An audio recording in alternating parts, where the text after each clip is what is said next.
नमस्कार पंढरपूरकर, मी तुमच्या सर्वांचा लाडका ओंकार. डे 26 मध्ये आपलं स्वागत आहे. काल होता माझा वाढदिवस. प्रथम मी महादेवाचे दर्शन घेतले.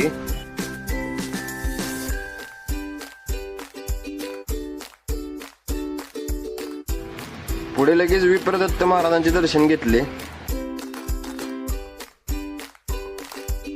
तिथून पुढे आलो विठ्ठल मंदिरापाशी. परत आपल्या महाराष्ट्राच्या आराध्य दैवत श्री विठ्ठल रुक्मिणी दर्शन घेतली. अशा प्रकारे देवदर्शन सगळं पूर्ण करून घेतलं आणि आलो दुकानाकडे. संध्याकाळी गावात जाऊन थोडं काम होतं, ते करून लगेच मला मित्रांचा फोन आला वाढदिवस करण्यासाठी.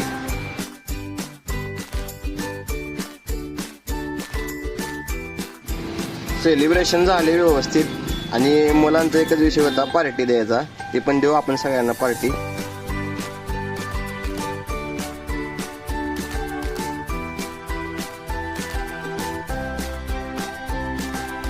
परत श्री पिंटू काका शिंदे मित्र परिवार यांनी माझा वाढदिवस करून शुभेच्छा दिल्या. ब्लॉग आवडला असेल तर लाईक करा, फॉलो करा, शेअर करा, सबस्क्राईब करा.